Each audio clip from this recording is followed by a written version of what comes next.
একটা বিষাক্ত সাপ জীবনে অনেক মানুষকে কামড়েছে, অনেক মানুষের ক্ষতি করেছে।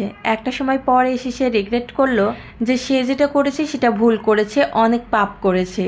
এখন সে অনুশোচনায় ভুগছে এবং সে এই পাপের প্রায়শ্চিত্ত করতে চায়। সেই জন্যই সাপটা একটা জ্ঞানী সাধু বাবার কাছে গেল এবং সাধু বাবার কাছে গিয়ে সে তার মনের সব কথা খুলে বলল এবং সে প্রায়শ্চিত্ত করতে চায় সেটা তাকে জানালো। তো সাধু বাবা তাকে বলল যে ঠিক আছে, তুমি আজকের পর থেকে আর কাউকে কামড়াবে না। তো যেই কথা সেই কাজ, সাপটা আবার জঙ্গলে ফিরে চলে আসলো তার বাসায়, তার গর্তে, এবং সে আর কাউকে, গ্রামের কাউকে কামড়ালো না।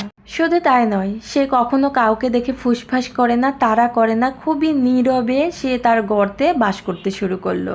কিছুদিনের মধ্যে গ্রামের মানুষ নোটিশ করতে শুরু করলো, আরে এই বিষাক্ত সাপটা তো আর কামড়ায় না। আস্তে আস্তে মানুষের ভয় কমতে শুরু করলো, আর ভয় কমে যাওয়ার সাথে সাথে মানুষ সাপটার কাছাকাছি যেতে শুরু করলো। কাছে যেয়ে সাপটাকে একটু গুঁতা দেয়, একটু খোঁচা দিয়ে মারে, একটু লেজটা ধরে টানে, এক কথায় সাপটাকে যন্ত্রণা করতে শুরু করলো।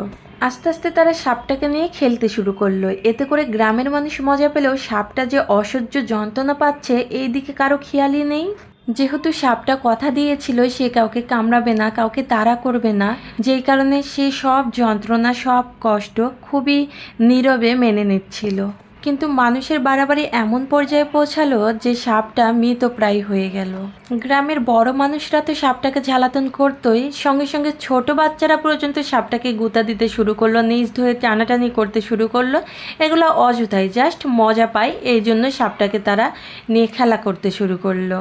একদিন কি হলো, গ্রামের মানুষ অযথাই সাপটাকে মারতে মারতে প্রায় অর্ধমৃত করে ফেললো। সাপটা খুবই বিরক্ত হলো, অনেক কষ্টে আবার সেই সাধু বাবার কাছে গেল এবং জানতে চাইলো, আমি তো মানুষের কোনো ক্ষতি করি না, আমি তো মানুষকে আর কামড়াই না, তারাও করে না, তাহলে ওরা কেন আমাকে এত যন্ত্রণা দিচ্ছে, কেন আমাকে রিগ্রেট করতে দিচ্ছে না, কেন আমাকে একটু শান্তিতে বাঁচতে দিচ্ছে না?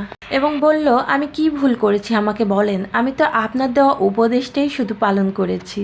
সাধু বাবা একটু হাসলেন এবং বললেন, আমি তো তোমাকে মানুষের ক্ষতি করতে নিষেধ করেছি, মানুষকে কামড়াতে নিষেধ করেছি, কিন্তু ফনা তুলতে, ফুসফাস করতে তো নিষেধ করিনি।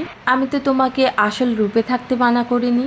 আমি তোমাকে বলেছিলাম শুধু কারো ক্ষতি করো না, কিন্তু ফুসফাস করা, ফনা তোলা, যেটা তোমার চরিত্র, যেটাতে মানুষ ভয় পায়, আমি তো সেইগুলা করতে তোমাকে মানা করিনি। তুমি কাউকে কামড়াবে না, কিন্তু তুমি যে বিষাক্ত সেটা তো মানুষকে বুঝতে দিতে হবে।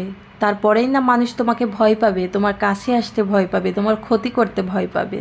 এরপরে সাপটা আবার জঙ্গলে ফিরে গেল এবং তাকে কেউ বিরক্ত করতে আসলে সে ফুসফাস করত, তাড়া করত, কিন্তু কাউকে কামড়াতো না। এতে করে গ্রামের মানুষ সাপটাকে আবার ভয় পেতে শুরু করলো।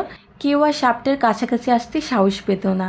সাপটা শান্তিতে তার জঙ্গলে বসবাস শুরু করলো এবং গ্রামের মানুষও শান্তিতে গ্রামে বসবাস করতে শুরু করলো। এই পুরো গল্পটার মধ্যে আমরা কি শিক্ষা পেলাম বা আমরা কি বুঝলাম, অবশ্যই কমেন্টে জানাবেন।